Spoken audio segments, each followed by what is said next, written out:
வணக்கம். மாலை முரசு செய்திகளை விரிவாக பார்ப்பதற்கு முன் தலைப்புச் செய்திகளை பார்க்கலாம். பள்ளிகளில் 5 முதல் 8ஆம் வகுப்பு வரையிலான மாணவர்களுக்கு கட்டாயம் தேர்ச்சி என்ற நடைமுறை ரத்து. தேர்ச்சி பெறாத மாணவர்களுக்கு மறு தேர்வு எழுத 2 மாதங்களுக்குள் வாய்ப்பு அளிக்க வேண்டும் என்றும் மத்திய அரசு உத்தரவு.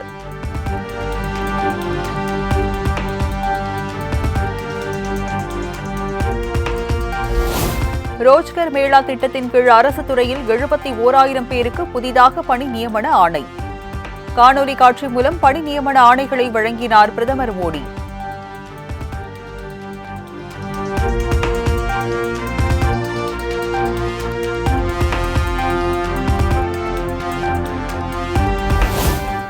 நாட்டின் ஆயிரக்கணக்கான இளைஞர்களின் பல வருட கனவு நனவாகியுள்ளது.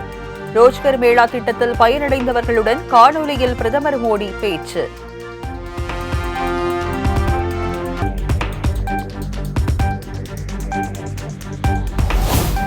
மூன்று சதவிகித இடஒதுக்கீட்டின் கீழ் 84 வீரர் வீராங்கனைகளுக்கு பணி நியமன ஆணை. சென்னை தலைமைச் செயலகத்தில் பணி நியமன ஆணைகளை வழங்கினார் முதலமைச்சர் மு.க.ஸ்டாலின்.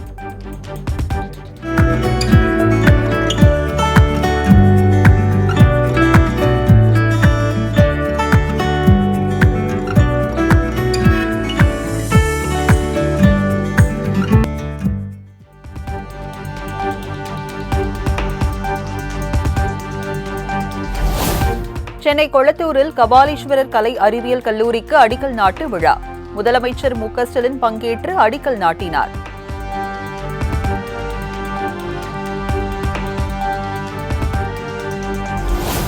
நாடு முழுவதும் காலியாக உள்ள மருத்துவ இடங்களுக்கு சிறப்பு கலந்தாய்வு நடத்த உச்சநீதிமன்றம் உத்தரவு. 5ஆம் சுற்று கலந்தாய்வுக்கு பின்பும் காலியாக உள்ள மருத்துவ இடங்களை நிரப்பக் கோரிய வழக்கில் ஆணை.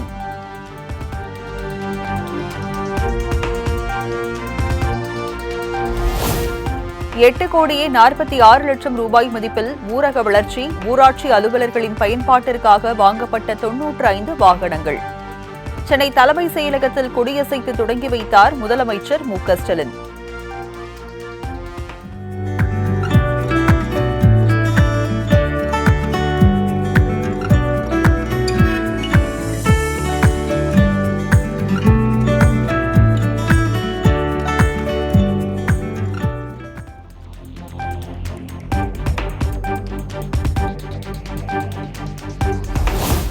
ஆபத்தான சட்ட திருத்தத்தால் மக்களாட்சி மிக பெரும் அச்சுறுத்தலை எதிர்நோக்கியுள்ளது. தேர்தலில் வெளிப்படைத்தன்மையை ஒழிக்கும் நோக்கில் பாஜக அரசு சட்ட திருத்தம் கொண்டு வருவதாக முதலமைச்சர் மு.க.ஸ்டாலின் குற்றச்சாட்டு.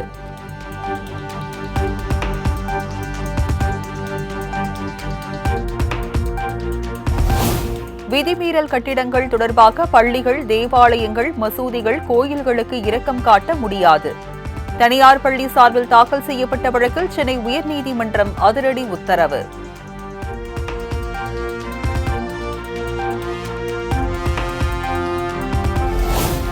மும்மொழி கொள்கையை ஏற்றால் அரை மணி நேரத்தில் நிதி ஒதுக்கப்படும் என மத்திய அரசு கூறுகிறது. மத்திய அமைச்சர் தர்மேந்திர பிரதான் மீது அமைச்சர் அன்பில் மகேஷ் குற்றச்சாட்டு.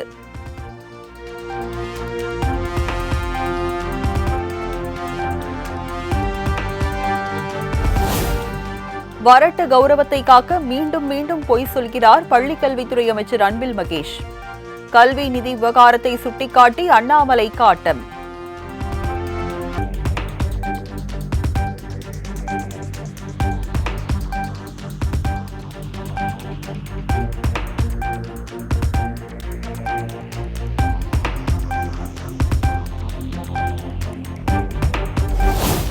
திமுக எம்பி ஆர் ராசாவுக்கு எதிரான வழக்கில் குற்றச்சாட்டு பதிவை தள்ளி வைக்க கூடாது.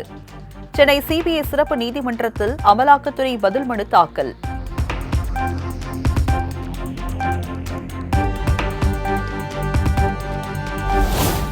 சிவகங்கை மாவட்டம் இலுப்பைக்குடியில் தொழிற்பூங்கா அமைக்க சுற்றுச்சூழல் அனுமதி கோரி சிப்காட் நிறுவனம் விண்ணப்பம்.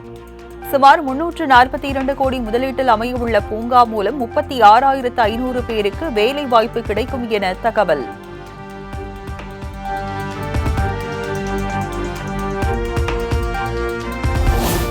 தமிழ்நாட்டை சேர்ந்த முன்னாள் நீதிபதி ராமசுப்பிரமணியன் தேசிய மனித உரிமைகள் ஆணைய தலைவராக நியமனம். குடியரசுத் தலைவர் திரௌபதி முர்மு உத்தரவு.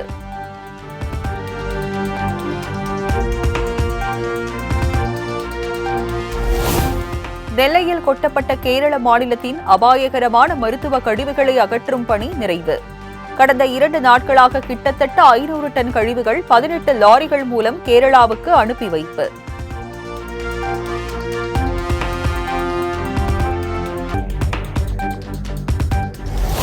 சிதம்பரம் அருகே கொத்தட்டை சுங்கச்சாவடி முற்றுகை போராட்டம் தொடர்பான பேச்சுவார்த்தையில் சுமூக உடன்பாடு எட்டப்பட்டது. இன்று ஒருநாள் தனியார் பேருந்துகள் கட்டணம் இன்றி சென்று வர சுங்கச்சாவடி நிர்வாகம் அனுமதி.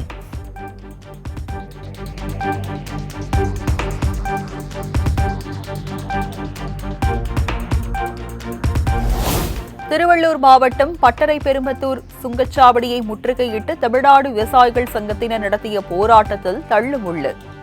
தேசிய நெடுஞ்சாலைக்கு நிலம் கையகப்படுத்தப்பட்டு 10 ஆண்டுகள் ஆகியும் இழப்பீடு வழங்கவில்லை என குற்றச்சாட்டு.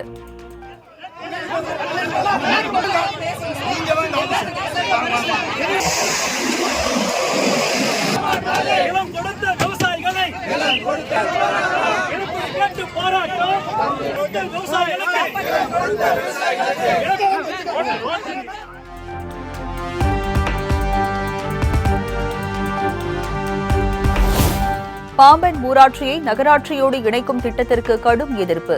200க்கும் மேற்பட்ட பெண்கள் ராமநாதபுரம் ஆட்சியர் அலுவலகத்தை முற்றுகையிட்டு போராட்டம்.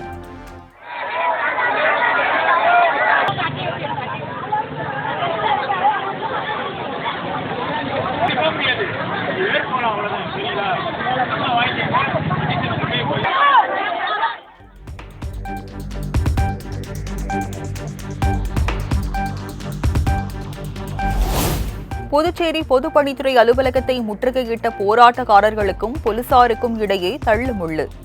பணிநீக்கம் செய்யப்பட்ட ஊழியர்களை மீண்டும் பணியமர்த்த கோரி முழக்கம்.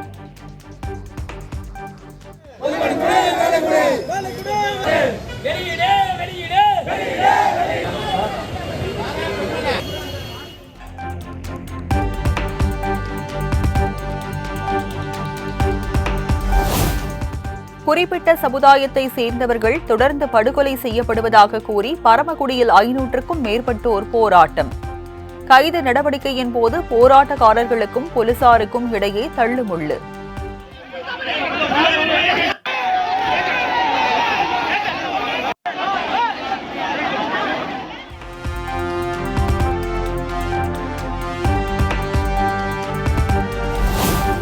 சென்னை ராயபுரத்தில் இருந்து காமராஜர் சாலை வரை ரேஸில் ஈடுபட்ட இளைஞர்கள். பொதுமக்களை அச்சுறுத்தும் வகையில் வாகனங்களை இயக்கிய இளைஞர்கள் குறித்து போலீசார் விசாரணை.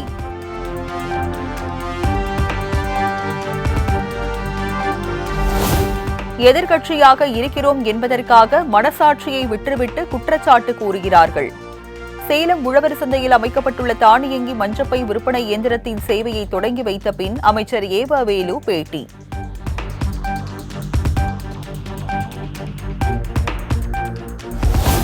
மகாராஷ்டிரா, ஜார்க்கண்ட், ஹரியானா மாநில தேர்தல் முறைகேடுகள் ஒன்றன் பின் ஒன்றாக அம்பலம்.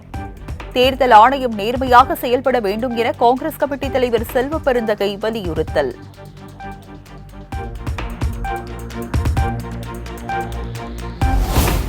அரசியல் நடைமுறையை அறியாமல் உரக்க சத்தமிட்டு ஊரை ஏமாற்ற முயல்வது எடப்பாடி பழனிசாமிக்கு கைவந்த கலை.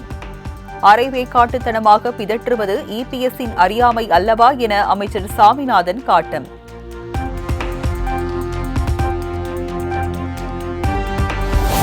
அதிமுக பொதுச் செயலாளர் எடப்பாடி பழனிசாமி போட்டிருக்கும் கணக்கு மக்கள் கணக்கு. மக்களின் மனநிலையை பிரதிபலிப்பதும் வெல்வதும் அதிமுகவின் கணக்கு மட்டுமே என முன்னாள் அமைச்சர் ஜெயக்குமார் கருத்து.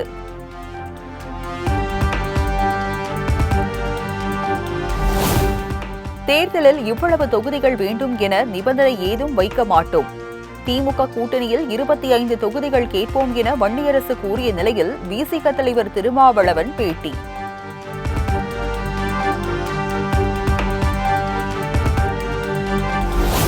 கிறிஸ்துமஸ் நாளன்று ஞாயிறு அட்டவணைப்படி சென்னை புறநகர் ரயில்கள் இயக்கப்படும். சென்னை சென்ட்ரல், அரக்கோணம் கடற்கரை, செங்கல்பட்டு மார்க்கம் தொடர்பாக தெற்கு ரயில்வே அறிவிப்பு.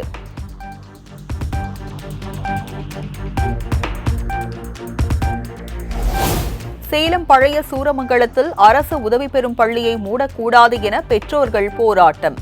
பெற்றோர்களுக்கு ஆதரவாக போராட்டத்தில் ஈடுபட்ட பாமக எம்எல்ஏ அருள் பள்ளி நிர்வாகியின் காலில் விழுந்து மன்றாடியதால் பரபரப்பு.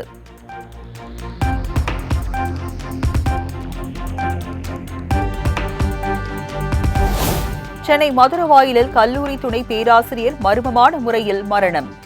கழிவறையில் இறந்து கிடந்த நிலையில் சடலத்தை மீட்டு போலீசார் விசாரணை.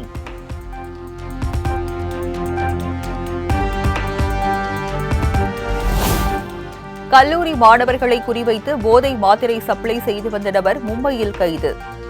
மருந்து நிறுவன உரிமையாளரை மும்பை சென்று கைது செய்த ஸ்ரீபெரும்புதூர் போலீஸ்.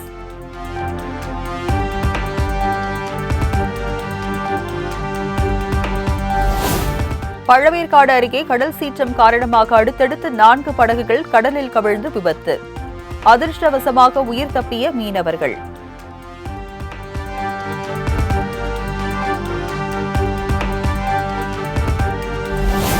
ராஜபாளையத்தில் தொடர்ந்து பெய்த கனமழையால் இடிந்து விழுந்து தனியார் வாகன காப்பக சுற்றுச்சுவர்.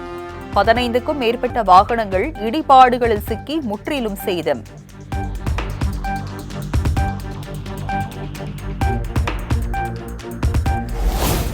அரியலூர் மாவட்டம் தாப்பழூரில் தமிழக வெற்றிக் கழகத்தின் கொடியை அதே கம்பத்தில் மீண்டும் ஏற்றிய பெண் நிர்வாகி. மாநில நிர்வாகிகள் பேச்சுவார்த்தை நடத்தியதில் மனம் மாறி அதே கம்பத்தில் கொடியை ஏற்றினார்.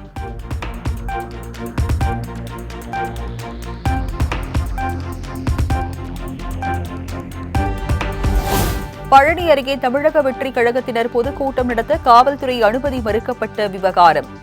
கேக் வெட்டியும் பட்டாசு வெடித்தும் நூதன முறையில் எதிர்ப்பு.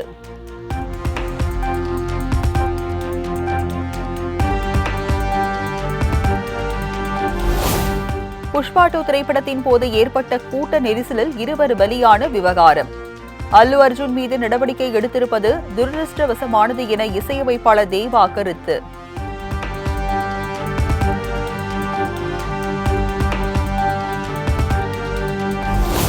போதைப்பொருள் வழக்கில் சிறையில் இருக்கும் மன்சூர் அலிகான் மகன் ஜாமீன் கோரி மனு தாக்கல்.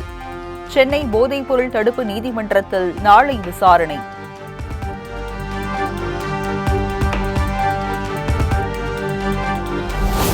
மகாராஷ்டிரா மாநிலம் பர்பானி வன்முறையில் பாதிக்கப்பட்டவர்களை நேரில் சந்தித்து ராகுல் காந்தி ஆறுதல். 2 பேர் உயிரிழப்பில் முதலமைச்சர் பட்னாவிஸ் உண்மைக்கு மாறான தகவல்களை அளிப்பதாக குற்றச்சாட்டு.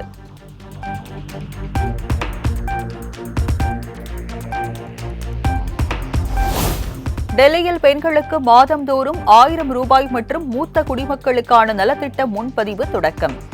வீடு வீடாக சென்று பதிவு செய்யும் திட்டத்தை தொடங்கி வைத்தார் முன்னாள் முதலமைச்சர் அரவிந்த் கெஜ்ரிவால்.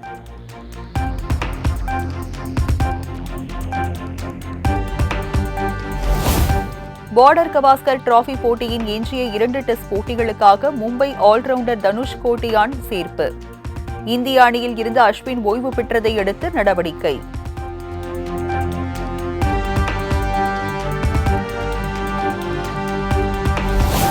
மத்திய அரசின் கேல் ரத்னா விருது பட்டியல் தயாரிக்கும் பணி தீவிரம்.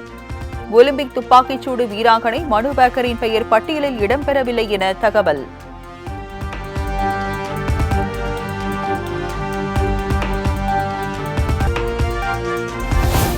உத்தரகாண்ட் மாநிலம் சம்லி பள்ளத்தாக்கில் உறைந்து போன நீர்வீழ்ச்சிகள்.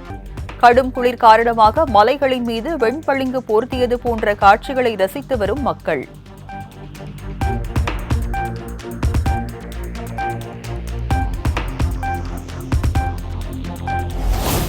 தமிழகத்தில் சட்டவிரோதமாக குப்பை கொட்டப்படுவது குறித்து அறிக்கை தாக்கல் செய்ய வேண்டும்.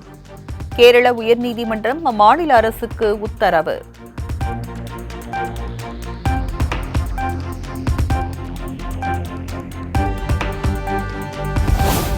இந்தியாவில் தஞ்சமடைந்த ஷேக் ஹசீனாவை திருப்பி அனுப்ப வேண்டும் என வங்கதேச அரசு வாய்மொழி கோரிக்கை. மாணவர் புரட்சி வெடித்துள்ள ஹசீனாவிடம் மீண்டும் விசாரணை நடத்த அந்நாட்டு அரசு திட்டம்.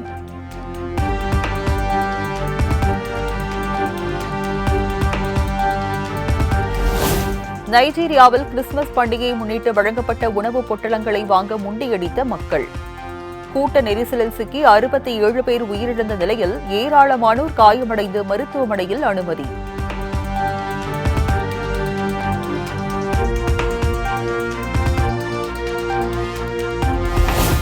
சத்தீஸ்கரில் திருமணமான பெண்களுக்கு அரசு சார்பில் வழங்கப்படும் 1000 ரூபாய் தொகை.